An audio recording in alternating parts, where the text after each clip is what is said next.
Braun Silk-épil 9 versus Philips 8000. These are not the same kind of tool, and that is exactly where people get stuck. The Braun pulls hair from the root and costs noticeably more. The Philips shaves close to the surface for less money. The real question is whether paying more for longer-lasting smoothness is a routine, or whether you would just be wasting money on pain you do not need. Let's make it clear. Start with the obvious one. What actually happens to your hair after you use each of these? The Silk-épil 9 pulls hair from the root with 40 tweezers and a pivoting head. That means smoothness for a couple of weeks, sometimes more. There's an opinion that stuck with me from someone who had been waxing for years and tried this on the bikini area for the first time.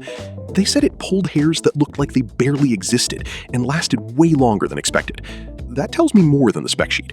Hair grows back finer, sessions get faster, and after a few weeks, you're maintaining once a week instead of fighting stubble every other day. The Philips 8000 plays a different game. It's a shaver with 3 blades, and it cuts at skin level.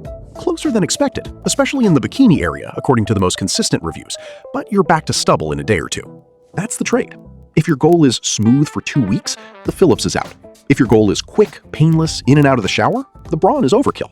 Now the part everyone is actually scared of: pain and skin reaction. Real talk, the Silk-épil 9 hurts the first time. Pretty much every honest review confirms that, especially on underarms and bikini.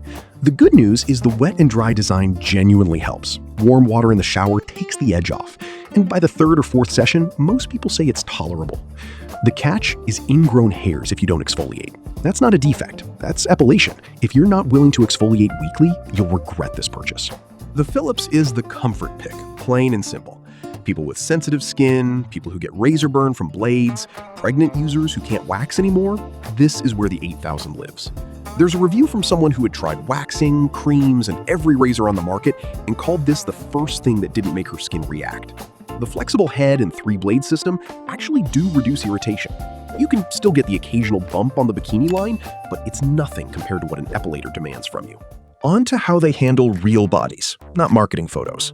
The Braun's pivoting head follows the curve of a knee or ankle without you fighting it, and the Smart Light is more useful than it sounds. It catches the fine hairs you'd otherwise miss. Grip is solid, even when wet. The downside is time. A full session, legs plus underarms plus bikini, can run 45 minutes to over an hour, especially the first few times. The Philips is faster. Cordless, light, the LED does the same job of revealing missed spots, and the bikini trimmer attachment is something users actually rave about for tidying up without nicks. Several people end up using that bikini head for the whole body because it grabs hair the best. Maneuvering around ankles and the back of the knee is easier here, simply because shaving is less technical than epilate. Quick note on battery before moving on. The Philips claims around 100 minutes of runtime. The Braun lands closer to 50 after a 1-hour charge. Both are cordless, both handle a full session without dying, but if you're doing legs, arms, and underarms in one go, the Philips gives you more breathing room. Charging on the Braun is faster though, so it evens out depending on how you use it. And now the money question. These two are not in the same price bracket. The Silk-épil 9 sits noticeably higher, and you're paying for the epilator mechanism, the shaver head attachment, the trimmer comb, and German build that genuinely seems to last years, according to long-term owners. If it replaces salon waxing, it pays for itself in 2 or 3 months.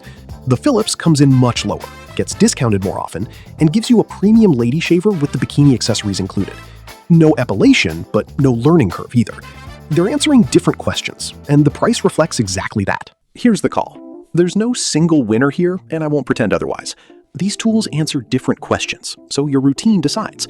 If your priority is long-lasting smoothness and you're done with salon waxing, the Silk-épil 9 is the better long-term buy.